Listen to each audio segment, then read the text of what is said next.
Welcome to our first episode of A Deadly Silence. I am your host, Larry Curtis, and it is our goal to expand on the education and awareness of both drug and alcohol addiction that affects the city of Brockton and the surrounding South Shore communities. We have chosen the title A Deadly Silence after speaking with many families and friends of addicts that now realize that silence of the addiction issues can be as deadly as the addiction itself. Our program will focus on family and loved ones that have experienced the successes and sorrows of addiction, even the loss of a loved one. As a parent of an addict, I have personally dealt with the pain, suffering, and guilt that is associated with drug and alcohol abuse. I've come to realize that my silence, which can be attributed to not knowing who or where to turn to during the early stages of a child's addiction, may have contributed to prolonging the help that I now realize is available not only to the addict, but to the family members as well. Each of our episodes will be dedicated to a family and their loved ones who was lost to this dangerous addiction. This evening's show is dedicated in the memory of Davy Semesna, who lost his life at a young age of 20 years old due to his addiction to drugs. We hope that by airing this program, that will include personal and private experiences, that you will become more aware of the early signs of addiction and learn where to go for help and support. Although there are many issues confronting the addict and their families, A Deadly Silence will focus on the following: signs to be aware of that your loved one may be involved in drugs, signs of an overdose and what you need to do to help, organizations available to help the addict and family deal with the addiction issues, signs that you may be an enabler to the addict and not even realize it, the types of drug addiction: opiates, pills, crack, weed, heroin, club drugs, alcohol, E as in ecstasy, Molly, acids, recovery. What are the expectations and what type of treatments are available to a recovering addict and to we as family members? And a recent topic that has been hot in the South Shore is the Recovery High School. What is this all about and how will it work for the South Shore communities that are dealing with this drug addiction? As can be seen, there are many roads our show will be traveling as we begin to spread the word that family and loved ones no longer need to feel like they are suffering in silence. Today, we are proud to kick off our first show with a very special guest. Joanne Peterson, founder of a family support group started here in Brockton called Learn to Cope. Joanne, welcome to our show. Thank you. Thanks for having me. It's a pleasure to have you here. Learn to Cope, family support group, as we understand, started here in Brockton. Could you give us a little bit of background as to how you became involved and as a founding member of this program? How did it all come about? It all started basically by accident. I'm also a parent of a son in recovery now from opiate addiction, and I discovered that in 2002. And for about 2 years, I, like any other parent in this, when this epidemic of opiates began, I didn't know what to do, where to turn. I didn't know how to find a detox. I didn't know anything about the different treatments. By 2004, I had started to reach out, trying to warn the public myself, because we had gone through such a journey with our son that we had almost lost his life a few times. And in Norfolk County, the former district attorney there, Bill Keating, Yes. was out warning the public. And I called him and I said, I'm one of those moms. I'm losing my son and I don't know what to do. And he said, well, why don't you come over to the Stoughton High School? And this was back in 2004, which I did. And I got up that night and I spoke. And I was, at that time, I was in agony because I was just hitting brick walls everywhere I went. And was that feeling a feeling of helplessness, of not knowing where to turn to, who to turn to? Total helplessness and fear. Absolutely. stigma, because not everyone understood what was happening to my son. Not everyone even knew at that time what OxyContin was, and that's what he tried, which then led him to heroin, which is what we're seeing so rampantly the past 9 years. And that evening after I spoke, I said I wanted to hear from other parents, and there was a reporter there from the Patriot Ledger, and he put that in the paper with my email address, and my email address was learntocope2001 Really? at yahoo.com, because that's what I was trying to do, because I'd get on my computer at night and research and join things, and that's what I used. Searching for an outlet of trying, Right. what am I supposed to do? Where do I turn to? Who do I turn to for help? Well, what ended up happening is, at the end of his story, he said Joanne would like to hear from other families. Well, the next 2 days, I almost got carpal tunnel. I must have gotten over 100 emails, and it was all mothers and fathers, siblings, spouses, all going through the same horror. And that's when I realized, wow, this is more than just... And I think that's a sense that any one of us as parents of a child who becomes addicted to some form of drug abuse, that we all have a sense of helplessness out there, and we're not sure where to turn. The guilt.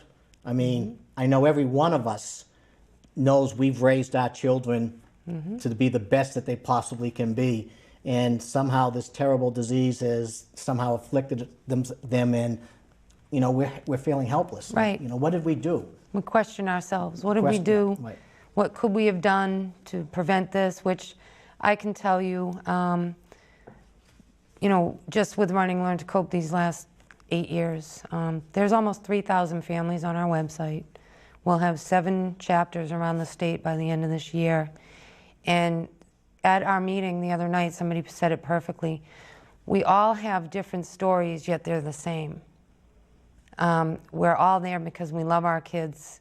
Some of us, in the beginning did blame ourselves and hide in our house. And still do to a certain extent, I think. Yes, even today I still question Right. myself sometimes. What could I have done? What could we have done differently to not allow this to have happened to our child, potentially speaking? Right. You mentioned by the end of the year, potentially 7 chapters, and I think I read recently in the Enterprise that Quincy is looking to start a chapter of Learn to Cope in the next month or so. Quincy and Boston. Yeah. So what other areas have basically, grown out of the Brockton chapter? Was Brockton the first chapter? Yes. We've been in Brockton now for a couple of years. We actually started in Stoughton first. Okay. And we got so large that we needed larger space, and Brockton was very accommodating for us. And it's a perfect area because it's Brockton plus all surrounding towns, and it's very easy to get to for everybody. So we have Brockton, we have Gloucester, we have Lowell, we have Salem, and then we'll have Mass General Boston, and we'll have Quincy. So, and New Bedford is looking to maybe and have New a Bedford's group. looking to come on as well. So in the course of over pretty much the last 8 years, that evening down at the Stoughton High School where you asked, come help me, join me, or whatever, you're expanding into now 7 chapters, over 3,000 families on board. And I know that in my experiences being out there, that whenever the subject ultimately comes up in conversation with other parents that are out there, it's amazing that this addiction has affected everybody, whether it's immediate families, cousins, nephews, friends, neighbors. It is an epidemic out there right now. And, I know that, my wife and I have attended some of the meetings of Learn to Cope.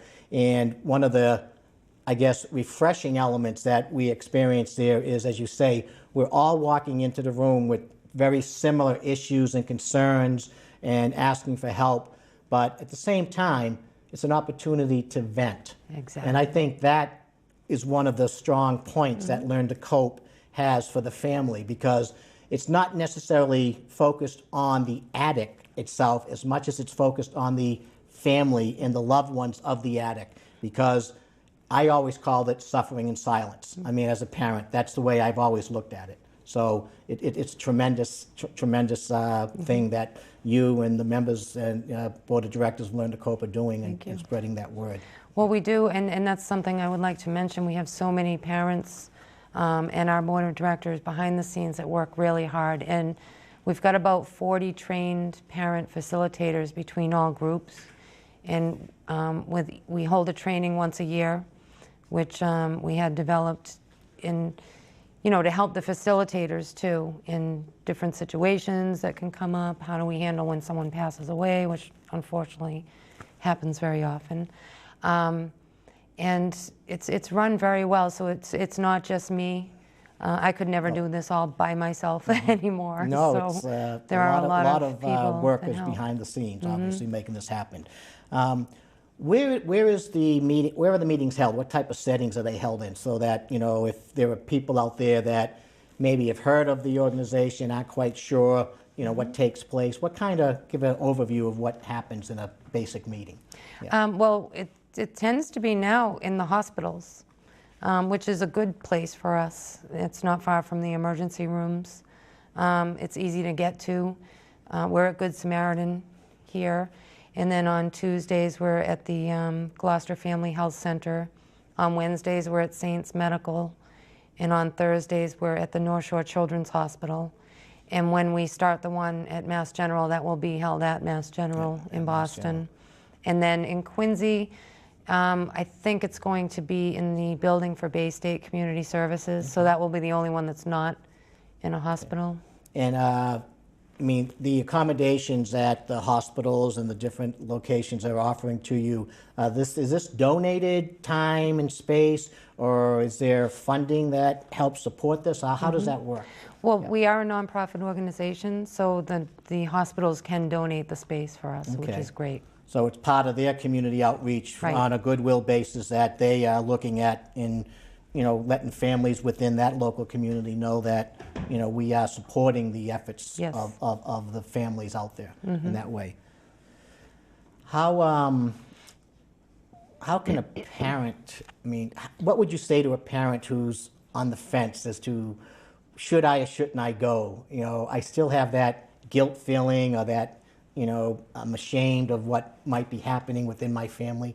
What would you say to a parent of somebody like that to come on down? I get that a lot. People will call me and say, I don't know if I could go to a meeting. I'm afraid to go in the room. I might see somebody I know. I get that a lot. So I'll always say to them that, first of all, when you walk in there, it's going to look a lot different than you think. It's going to be friendly faces, people that are going through exactly what you're going through. And, there's this silent, I don't know how to explain it, maybe partnership that, we treat each other equally with respect in there. We're all going through the same thing.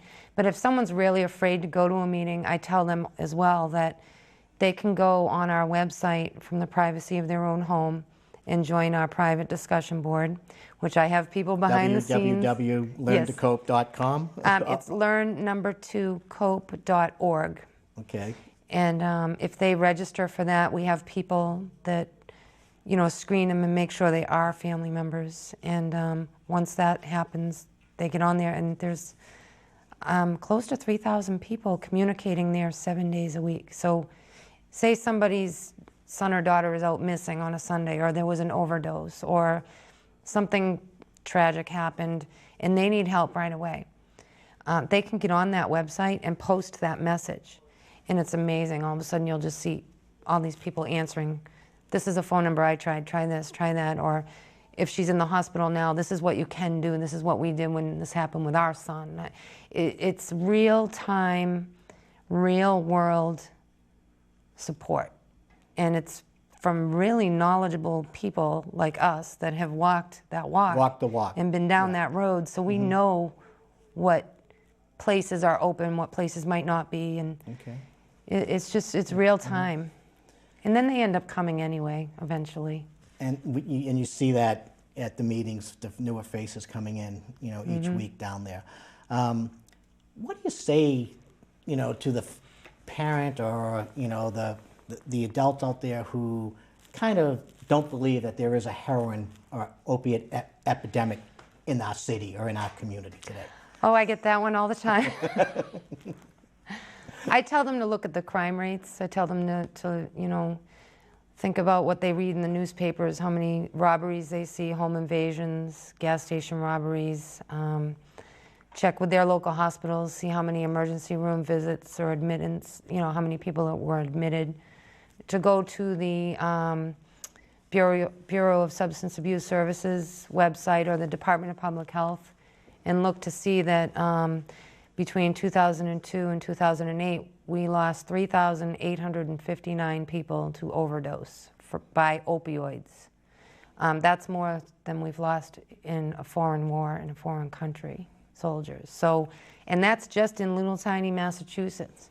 I think there was some statistics that were showing we lose potentially two people a day. 2 people per day. To the opiate addiction, crisis that's happening throughout the Commonwealth. Number one cause of death in the state. Number one cause of death in the state. And as you mentioned, we put all of this funding and support into other efforts as a country, and yet right in our backyard, we've got this devastating, epidemic going on that's, is killing more of us here in residents of Massachusetts than have been, as you mentioned, killed in the war, right? Over there in Afghanistan right now. It's astounding when you really look at it. How does somebody become involved in drugs? What have you learned from, being out there talking about the whole opiate addiction? How do our kids get exposed to drugs these days? Well, with this particular opiate epidemic, a lot of it is the pharmaceutical companies are really putting out a lot of addictive, highly addictive, dangerous drugs that are being overprescribed. I'm actually on a panel for Brandeis University's prescription pill monitoring program, which we're at risk of losing. Hopefully we will not. But what it involves is, having a better way to monitor the amount of prescriptions that a doctor shopper might be getting. They might have 3 or 4 different pharmacies and 3 or 4 different doctors. And what would happen with the PMP would be they would be able to see that. A doctor could look that up and see that they have this prescription from other doctors. It's not always PMP being prescription pill monitoring program. Thank you. It's also, we have a trafficking ring that goes down to Florida, to Broward County, and we have what we call pill mills in Florida. And they're sort of like Tedeschi's around here. They're little clinics that are just everywhere. And anyone can walk into one of those clinics and get a prescription. And there's been many, many, many cases where people go there and come back with it and get it for double the price, sell it for double the price here. Okay. There's also the medicine cabinets. You can't really get a $200 a day habit from your mom's Percocets, but it can start there. Sure. And that's something that any one of us as a parent should probably be looking at right now. What is in our medicine cabinets? What's on top of our refrigerators? Right. In the little swivel thing that we go around, and see, how old it is, what the strength is, and even do we even need to have it anymore? Right. And I've met families that were just as comparable to the Cleavers, and their kids still made a terrible decision. Adolescents will do silly things now and then, not all of them, but a lot of them will. And these pills are so available. They are so easy to use, you can't smell them. They're shared in school. There's kids that are prescribed things that sometimes can be shared in school, like Ritalin and things like that. So the parents should never let their kids just carry their own prescriptions. There's also a problem with education on what is an opiate. If your son or daughter gets hurt in sports and you go to the emergency room and they prescribe Vicodin, most people don't know a Vicodin is an opiate. Most people don't know a Percocet is an opiate. So it's okay to say to the emergency room doctor, of course, if they're under 17, do they really need that? Can we try Motrin? And then maybe if he's still in that much pain. I mean, we see it being, they're in a rush, they're busy. It's amazing when you talk about the overprescribing of the medication. I was in an emergency room with my wife, and that exact experience happened where the type of injury that was sustained was really of a minor nature, but literally in the course of about 5-minute time frame, we were asked, would we like to have a Percodan, prescription to take the pain away? And it was like, we said no the first time because we didn't think it was necessary. Why are you pushing? I mean, I felt really, given the situation we all know about the opiate addictions, that why are you pushing this opiate on us from that perspective. So from a personal experience, absolutely, it is happening. There's this, I think it's okay to have a little bit of pain. Of course, no one should suffer terribly in pain. OxyContin was not supposed to be prescribed ever for anything but cancer. It was never, ever supposed to be prescribed for moderate pain. And the company that put it out, Purdue Pharma, actually pled guilty for mismarketing it back in the late 90s. And they paid a $600 million fine after pleading guilty. I was at their sentencing. And they got probation and a fine, and then they're still out there. So unfortunately what happened back then was that their reps were going to doctors and saying, this is a safe medication to prescribe for moderate pain. So the doctors didn't even know at that time that maybe I shouldn't be giving them this. And I know many, many, many people from around the country. My friend Ed Vanicki, I'll give you an example, and I know he wouldn't mind me using his name because he's a true fighter in this cause. He was away in Kosovo in the military, and while he was gone, his wife had been in a terrible car accident, and she did get injured. She was hurt. And he was away when it happened. When he came back, he did not recognize her. She said she was about 90 pounds. Now, this woman, he said before, was probably, 130 pounds. Was healthy woman. When he came back, she was about 90 pounds, and he did not recognize his wife. He started to say, what is wrong? What's gone wrong? And he knew she was taking these pain medications, had never heard of OxyContin.